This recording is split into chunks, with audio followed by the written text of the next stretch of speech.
to the AZ Wildcats podcast brought to you by DraftKings, America's #1 sportsbook app. Now joined by the person #1 in everybody's minds and hearts, Mr. Jason Scheer. Hello, Jason. Hello, Michael.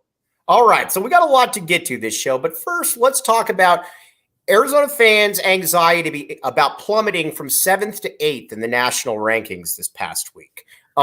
We talked about it. Obviously a bad loss for the U of A, but at the same time, you're still ranked 8th. It's okay. Chill out. Everything's all right.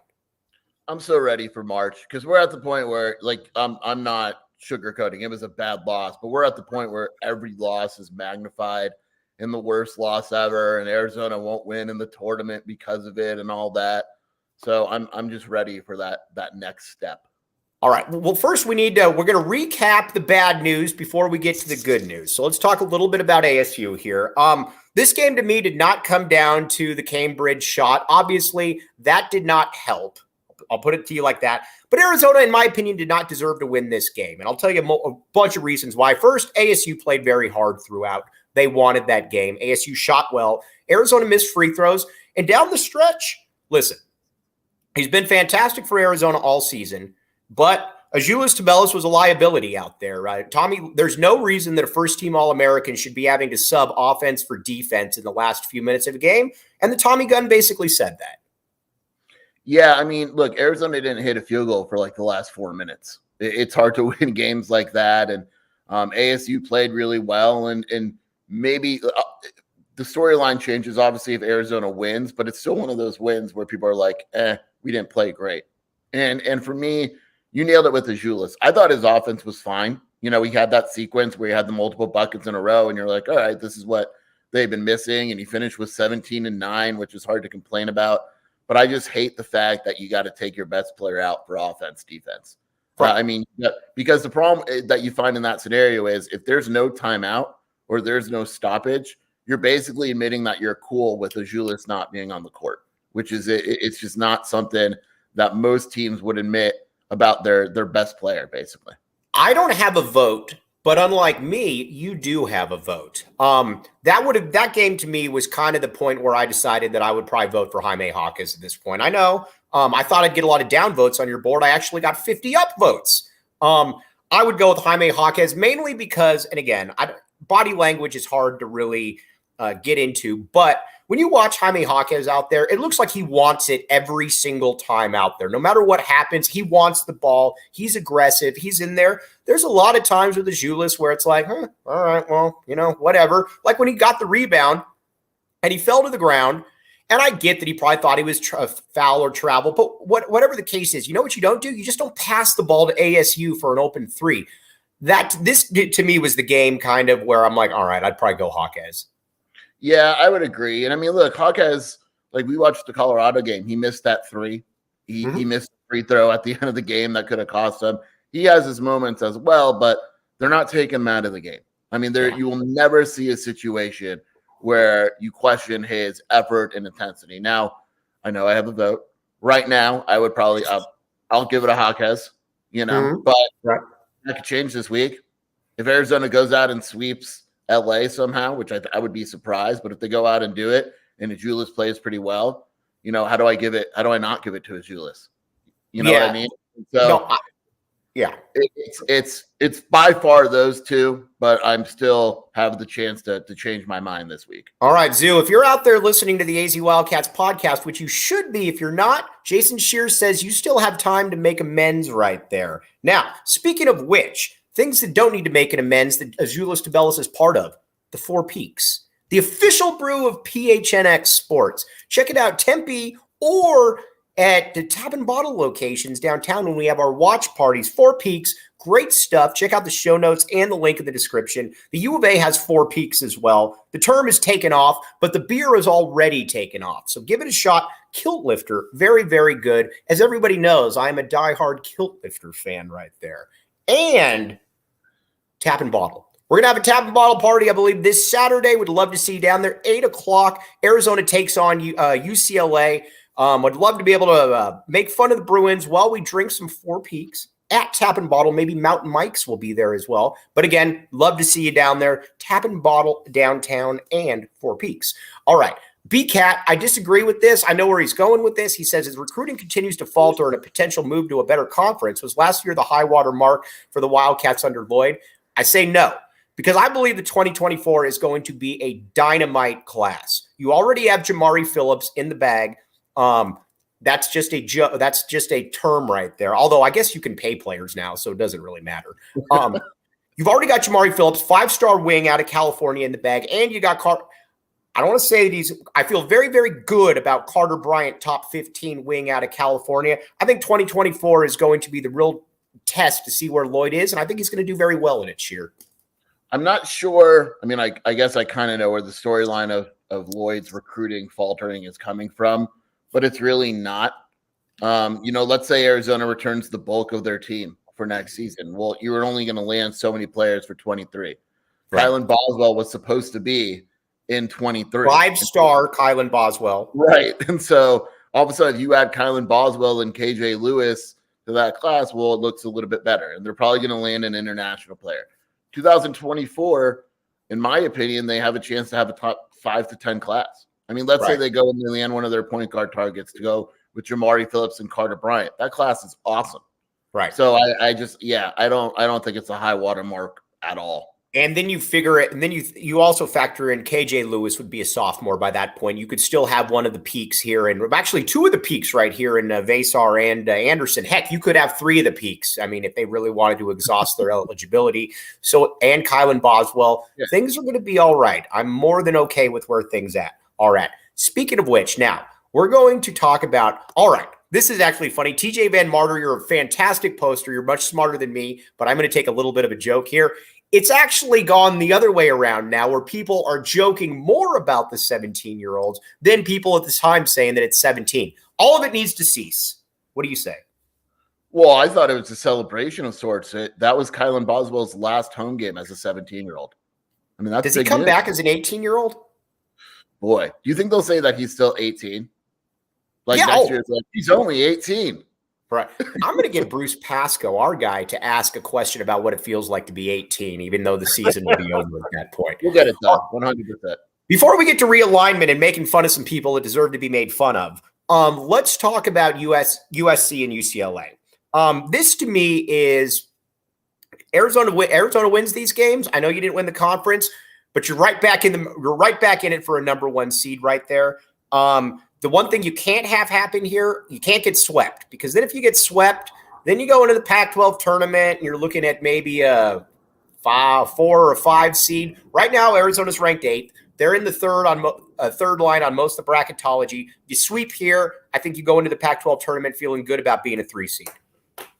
Yeah, I think, I was looking at we have Wildcat Authority bracketology. Yeah. By the way, you got anything good going on? We will. We actually will next week, I believe. All right. Well, we'll break it next week then. But Arizona right now to me is a 2. If you want to say they're a 3, they'd be the highest 3. If they split next week on the road, I don't see how they move off that 2 line. I mean, it would take the other teams around them being pretty impressive. If they get swept, what I noticed is there's such a big gap from the 3rd line to the 4 line. Right. Like the 4 line has teams like Iowa State who have lost like 5 games in a row, like stuff like that. So I think Arizona's kind of locked into a 3, but you don't want to mess with it.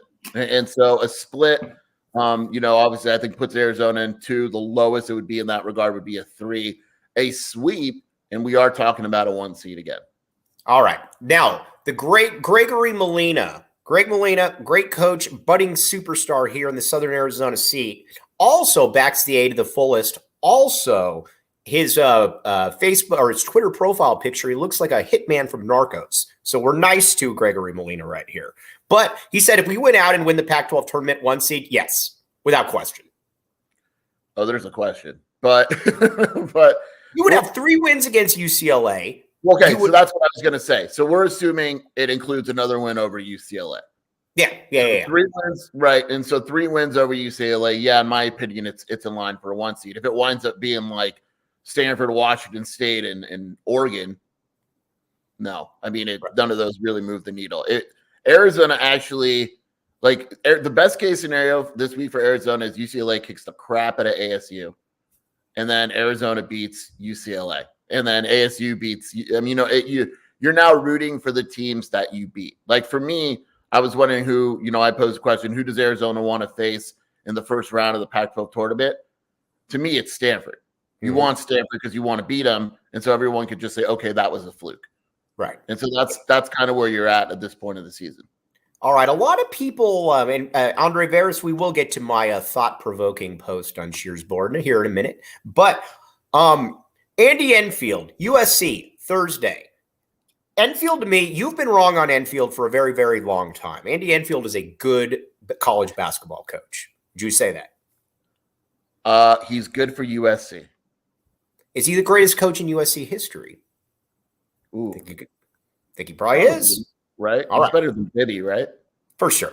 But joking, RBS aside, USC is fascinating to me because they are always tall, and they're going to have length in this game. You got Vince Iwuchukwu, Big Vince, love Big Vince, and you got Joshua Morgan. That's probably the best shot blocking tandem in the conference. And then you got two dudes that can take over a game in Boogie Ellis and Drew Peterson.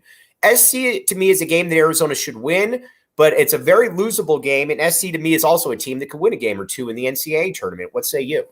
Yeah, I don't think Arizona fans should be overlooking USC. That is absolutely a team that could beat Arizona at home. And the thing with USC is they're always talented. Like Drew Peterson, Boogie Ellis is talented. Big Vince, I mean, that guy's an NBA player. I love watching that kid play. Right. And I'd love to see him play 30 minutes in a game and see what he can do. Not this week, but eventually. Right. That Next team. year. Right. And so the matchups, USC, like we talked about it last night, if USC matches up with a certain style of team, it could absolutely win tournament games. I mean, it would not surprise me at all. And so it is when I'm looking at the brackets and all that, we got to cut the talk that USC and ASU are bubble teams. And I understand they are and all that. But when I'm comparing them to other teams that are on the bubble, who we're talking about, the Wisconsins of the world. Michigan? Yeah, give me USC. Like yesterday I saw a post that were like Penn State's off the bubble. Why was Penn State even on the bubble? Like, what are we doing? What are we talking about? This really is, and again, this is easily my biggest pet peeve in all of sports. This Big Ten nonsense is such crap. And I'm sorry, it just is. Wisconsin should not be a bubble team. Michigan at what? 17-13 in what? Because they're 11-7 in conference. And they always talk about too, well, you got these great wins against Maryland and Northwestern. Dude, give me a break with all those teams. I would love to face those teams in the NCAA tournament. Yeah, I mean, look, and I understand Northwestern's a fine team, and shoot, they're probably, because I'm saying this, going to face Arizona as a 3, but give me Northwestern any day of the week. I'd rather face an unathletic team like Northwestern, who is Arizona's a terrible matchup for Northwestern, than a team like USC, who has a bunch of athletes. The teams that scare me in the postseason for Arizona are the team with a bunch of athletes, and the Big Ten doesn't have teams like that.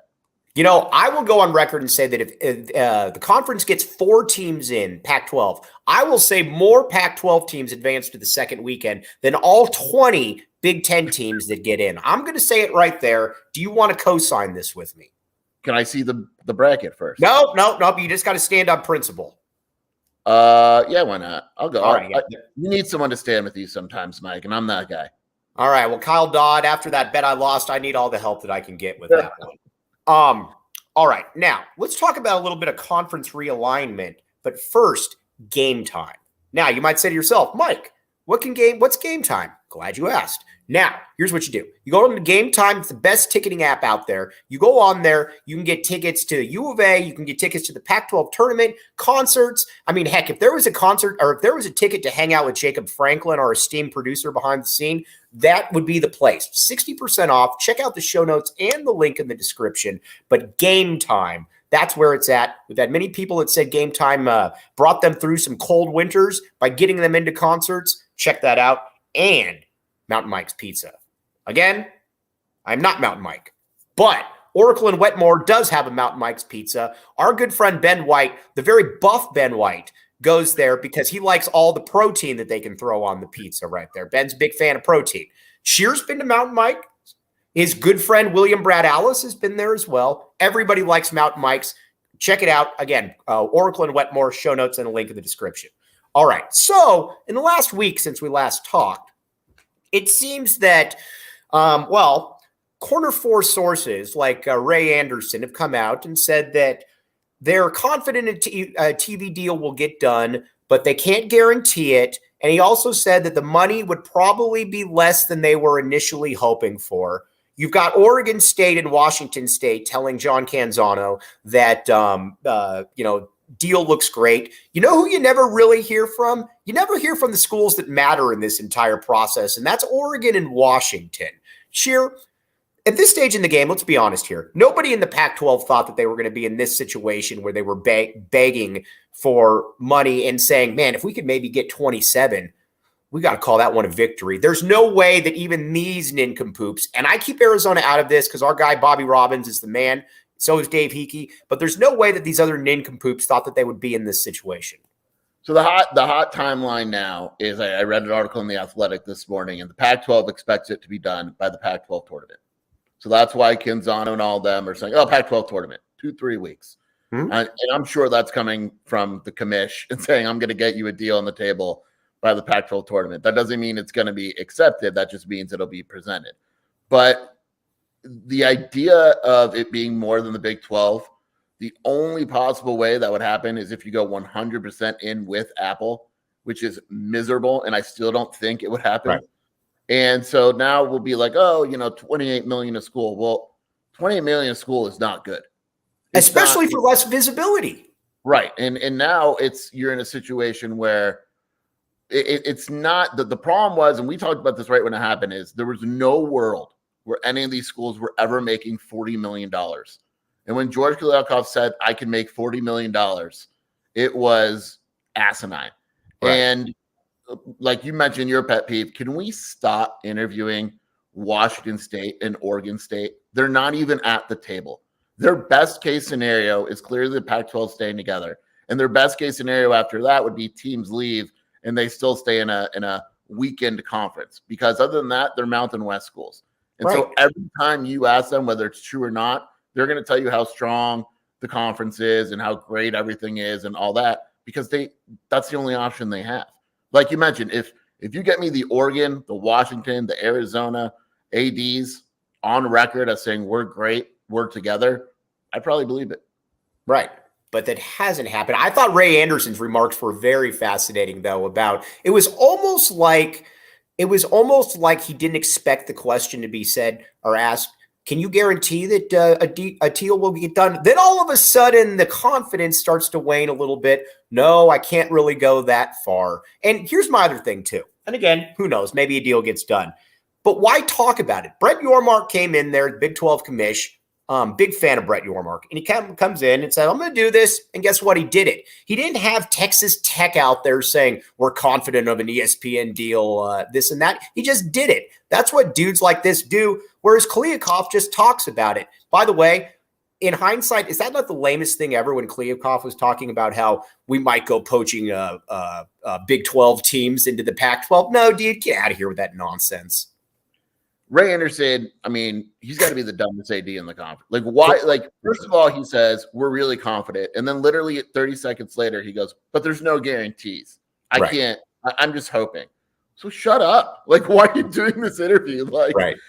There's no point to it. You're not helping your situation or the conference or anyone. The interview sounded horrible for the conference. And I think also what people have to realize is, and I've heard this from a bunch of people, TV deals can happen relatively quick.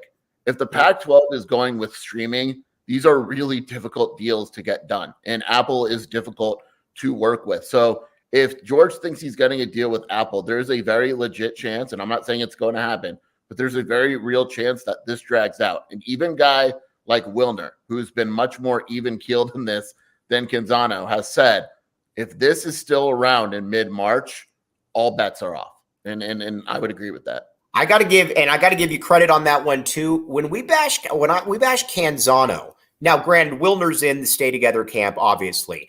But John Wilner, I've never looked at and said, that guy's he's making that up or anything like that. I think Wilner's got a point of view and he goes with it. I have no problem with Wilner whatsoever. But you also don't hear him saying, you know what, my spider senses are tingling. And I'm saying an August 6th TV deal, then it's a New Year's deal, then it's after the BC or the bowl or the playoffs, then it's March Madness. Now, let me ask you this. If a deal isn't done by the Pac-12 tournament, is the new one the NFL draft? Deal before the NFL draft? Maybe we don't want to ruin the college baseball World Series. We're going to wait a little bit till July, get that done. It's just, look, if it's not done by mid-March, I don't think anyone can sugarcoat it. I think we're done with the interviews. We're done with the sugarcoating, and we're going to see a lot of stuff happen. All right, now let's talk about the NCAA tournament a little bit here. Andre Veras also, the great Andre Veras, he said, next year, here's what I like Kylan Boswell at the point. I'd like him to get a lot of minutes next year. Let me ask you this. Is a starting backcourt of Kylan Boswell and Kirk Kriisa good enough? And tell me it is. If it is, obviously, tell me. I think it is in situations. It's you. I think which means I don't know. Yeah, I don't know. I think you'd want a little bit bigger at a position at the 1 or the 2, but I mean, it's unique. It would probably make up for some deficiencies that Arizona has defensively with Kerr. It allows Kerr to be on and off the ball a little bit more. It's hard to do this year because Courtney Ramey isn't a point guard. Kylan Boswell's clearly more of a point guard. So you could do the 2-point guard system, which a lot of schools are doing, which is basically whatever guard gets the balls, the one that brings it up, and you just run an offense with 2 point guards. And I would trust Tommy for that to work. And you got to be able to trust Tommy Lloyd. If you trust his offensive system and his ability to coach offense, then it would work. I think defensively is where the concern would be. Right, for sure. And then at that small forward, it's odd to say this, but our guy Ced Henderson has been a godsend, to be honest with you. Ced Henderson is playing his best ball of the season. This offseason, I think you got to look at 2 different avenues right there. By the way, Gregory Molina, I'm not going to say you're crazy because of your profile picture, but I would like to start Boswell next year. What do you say, Sheer? Do you go with Gregory Molina or you go with Mike Luke? I mean, if he is coming off the bench, it's going to be for 25 minutes. And it would be like a Pella Larson deal where he's coming off the bench, but we all know he's a starter.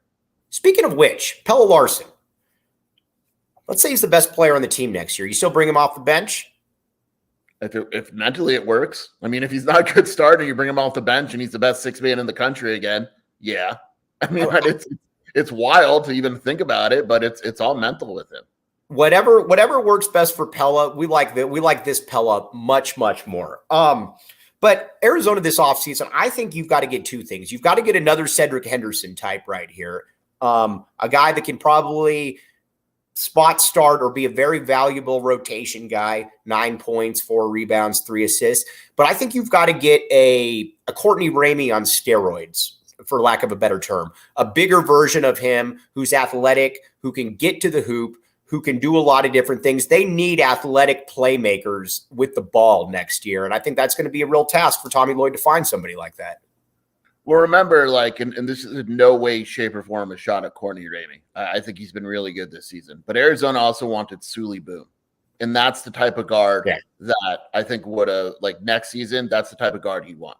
Can create his own shot, can score from anywhere, defends well, can handle the ball. That's the type of player that would help Arizona immensely. Now, that's not easy to do in the transfer portal. And you got to offer him a starting spot and a lot of minutes. And maybe – it's going to be difficult to do, but I think that's the type of player that you want if you're Arizona. All right. Now, before we move on to a little bit of football, recruiting wise, is there any other names right now? Because I know this is a lot different than Sean Miller, where you had about 10, 11 names to keep an eye on. Is there anybody to keep an eye on now that Terry Darlin will go to will be playing in the G League? All I'll say is this. Arizona has pinpointed a few international guys. I don't think there's anyone for 2023 in the States unless something shakes up with coaching changes and all that. But there are guys, I'm not at liberty to say yet, that Arizona is very well aware of overseas and can make a move if they find necessary. Part of this is also who leaves. For all we know, all these dudes are coming back, and 2023 is almost done. Now, I don't think that's the case. I think Arizona probably adds at least one more player. But a lot of that depends on who's returning. All right. You're allowed, because again, I did not tell you that I was going to ask you this. So you're allowed to hop out of this prediction as soon as you get off, even if you don't. That sounded terrible. But as soon as as soon as this is over, I'm gonna say some names and tell me if they're back next year. Oh God. Well, we'll start easy. Umar Bala. Yes. He's Azuolas back. Tubelis. I'm going to surprise you. Yes, I think he comes back. Now, I know that as of a week ago, he was undecided, and that is a legit undecided. It's not BS. He's undecided like Ben Mathurin was undecided. Right. Azuolas is undecided as of now. Okay. Kirk Risa. Yes. Pella Larson. Right now, I'm going to tell you, I think they all come back. Well, there you go. Then that's a preseason top 5 team. And our good friend, I got to go back up there and find his name again. Just know, though, that's me on February 27th saying that. If Arizona makes a run, I think things change. If Azuolas gets hot, I think things change. Like, this is a very, very fluid thing. But I just haven't heard of any guy that's gone. All right, B-Cat, that's for you. Andre Veras says, what about Adama Ball, my guy? That one's iffy. He's going to want it, and especially if guys come back, that one could be tough. I don't like to predict guys transferring for any sport. You can predict a red shirt. Yeah, I mean, shoot, in an ideal world, yeah. And Adama Ball has a decision to make. Does he want to spend another year in the program and trust Tommy? Because Tommy's not going to kick him out. It's not Tommy's style. So is he going to stay and develop, or does he want to go somewhere else where he doesn't necessarily know anyone or the coaching staff? Because remember, the only 2 coaching staffs he knew coming overseas was Arizona and Colorado. Those were the only 2 colleges that really recruited him seriously. All right. Now, we're going to switch over to a little bit of Pac-12 football right here, a little Arizona football. I believe, and I don't get a vote, Sheer does. I think Arizona is going to be the 3rd best team in the Pac-12 South next year. I think ASU is trash. I think that Colorado is going to take a little bit of time. I like Deion Tyre, I think, but year 2, I think, is where they strike or they get much better. And then, as my pen fell, and I think UCLA takes a big step back. I think DTR was very underrated to what they wanted to do right there. You got new guys coming in. I think Arizona, with almost your entire offense back and a defense that can't be any worse, I think Arizona's going to be 3rd in the South. I said it there. What do you got? Yeah, I mean, on paper, why not? Like you mentioned, everyone's all over Deion, and obviously he's going to recruit well, but that's not a program you just the next day make it to a 9-win team. It gets a lot deeper than that. UCLA, Dante Moore is awesome. He's still a freshman quarterback, and it is not easy to do in that system. In ASU, they brought in 46 transfers for a reason. And a lot of times there's a lot of those guys aren't going to work out. Some will. But when you look on paper, Arizona, like you said, pretty much returns its entire offense. I realize Singer left. I think Arizona will be fine there. And defensively, they brought in guys that on paper, Flo, Humuli, Leviticus Sua, Bill Norton, etc. Those guys on paper are upgrades. And if they pan out, Arizona's going to be better defensively. And if they're better defensively, why aren't they a 7 or 8 win team? I have mixed opinions about adding Gary Bryant Jr. Well, I guess I don't, because I would add him. But I'm a big fan of what's that? I know what you're saying. You're going to say that. I'm a big fan, man, of what you got with Kevin Green back there, with AJ Jones, with the kids coming in. I mean, there's a lot of depth in that receiving core, and I'd like to see those guys start to get some run. Unfortunately, I thought one of the few things I thought Fish did wrong last year was just playing 3 receivers. I would have liked to have seen him play a little bit more. I think that led to some injuries, but this is a loaded receiving core, Jason. So even if we don't get Gary Bryant, Arizona's more than okay at that spot. I think with the belief is that Gary Bryant would be better on the outside than Kevin Green. And they like Kevin Green. But what they view Kevin Green as is Jacob Cowing is the slot. He's got 1 more year here. When he leaves, that's Kevin Green's spot, if Kevin Green is patient enough. I do agree with you. I would have liked to see more depth, more rotation at wide receiver. But the problem is, who are you taking off the field? T-Mac, Cowing, and Singer is ridiculous. And so, I mean, maybe now if you don't get Bryant, but they're probably going to get Bryant, I would think. maybe you see more rotation there because I like Gary Bryant, but he's not a Dorian Singer, Jacob. You know what I mean? He's not for sure. Maybe he is. I don't know. We'll see. But I do agree with you. I'd like to see a little bit more rotation at the wide receiver spot. And if Arizona didn't land Gary Bryant, I don't think it would be the end of the world. I would also like to see, I'm very curious about the tight end spot. It's weird talking about Tanner McLaughlin, another big kudos to them for finding Tanner McLaughlin. But Tanner McLaughlin bypassing the NFL for another year, as Jet Fish talked about. But then Kean Burnett, he's a guy that I think is going to be very, very interesting to see because you got to remember, 4-star kid, didn't even have a position coach in high school. So again, you're kind of learning on the fly right there. He's got a full year, he'll have a full year and a half at Arizona by the time he comes back. He's a guy that I think some people have forgotten about that I could see really making that big leap come spring and fall. Yeah, I mean, he's super talented. And one of the bigger things was he was a little skinny coming on campus. And you have Tanner McLaughlin, who has surprised all of us. I think Burnett's ready for a big jump. I really do. When we watch spring ball and fall practice and all that, they really tried to make him a red zone threat.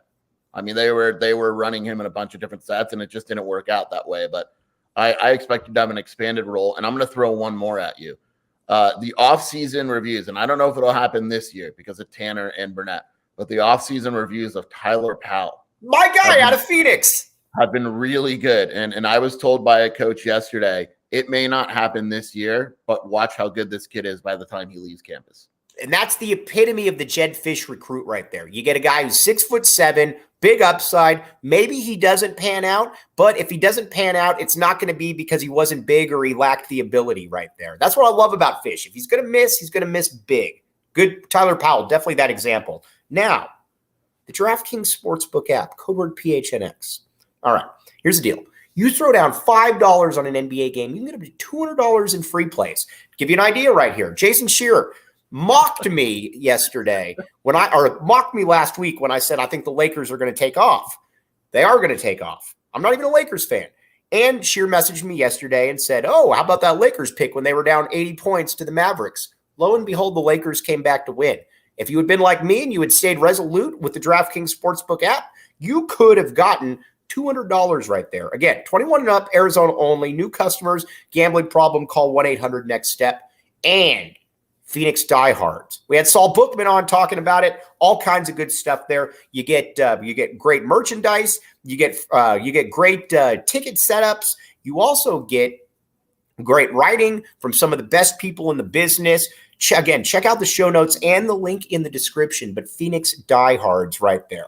All right. So, Sheer, before we sign off, though, back to Arizona basketball just for a second. I will say that right now, I'm cool with where Arizona's at. If you were to tell me before the year Arizona was going to be in this position, I would have taken it every single day of the week. Am I an idiot or am I actually right on this? No, I agree. If you would have told me before the season, look, Arizona's going to be seeded 3 in the tournament, I'd be, okay, cool. I'm cool with that. I think someone actually, I don't remember who said it, but someone online said it very well. They said that Arizona's performance early in the season created unrealistic expectations for the rest of the season. Mm-hmm. Because they beat the crap out of everyone. That out of conference is still one of the best runs in the country. Right. And Arizona, by winning all those games, had people thinking that maybe they were something that they're not necessarily. And Arizona was picked to finish second in the conference and may still finish second in the conference. You might be onto something. Let me ask you this. For future scheduling purposes, here's what you do.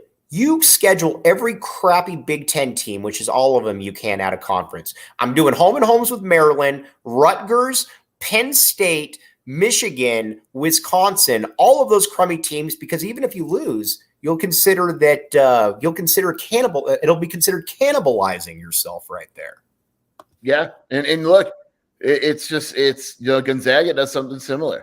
Like Michigan State, we'll go and we'll beat them, and everyone will say, Michigan State's an 8 seed. Right. The Penn State one kills me. Penn State is 17-12, 40 in Ken Palm, and its best win is like Iowa. And people were like, oh, I guess they're off the bubble now. No, why were they ever on the bubble? Speaking of which, you brought up Iowa here. We got Fran McCaffrey's a gas bag. Anybody that didn't see what we're talking about right here, you got this old white dude who literally goes up to the official. You got to check this out. And he just stares at the official from like 5 feet away for the entire halftime. Like, what are you doing, dude? Like, By the way, that ref screwed up. And I know he was trying to show composure and all that. Even at the NBA level, that's a tech. It's an intimidation tech. Right. And who do you think you are right there? Like, again, he looked like he thought he was John Gotti or something. Like, you going to fight me? Like, what are you going to do? What are you going to do, bro? Oh, and one other thing, too. And again, I know you've had a love-hate relationship with Greg Byrne. Or not Greg Byrne, excuse me, Dave Hickey. But the fences have been mended. We got to give Dave Hickey a little bit of a shout out right here, considering what's going on in Alabama right now and how Dave's cleaned up a lot of this mess. Anybody, I don't even need to tell you what's going on in Alabama right now. I am just glad that I don't have to put up with that nonsense anymore. Say what you want about Dave and his hires. Sheer, you got to give him kudos, though, for cleaning all this up, and we're able to focus on the on-court, on-field stuff as opposed to the Byrne era where it was all off-the-field stuff. Yeah, I mean, we always talk about patterns. And when we were here, I said, look, Greg couldn't have controlled everything. But then you go to Alabama, and it's the way you handle stuff. The kid didn't miss a minute of practice. And so, yeah, I mean, we haven't had any of those issues with Dave, and you got to credit him. It's nice, knock on wood, it's nice to be able to talk about Arizona athletics, actually the athletic part of it. He's Jason Scheer. I am Mike Luke. All of you guys out there, great contributions. Again, Rudy Bastillos out there, happy almost birthday, my guy. I am going to return your cold prickly right there with a warm fuzzy and say I wish you nothing but the best. You will be hearing from me soon. But again, everybody out there, thank you a ton. Great comments. Greg Molina, we need more of you, not less of you. Jacob Franklin behind the scenes, all 6'8" of them. Thank you. Scheer, by the way, so you got some deals going on next week. Where can they find you? WildcatAuthority.com, and then on Twitter at Jason Scheer. We're going to get it going next week. He's Jason Scheer. I'm Mike Luke. You have been listening to the AZ Wildcats podcast.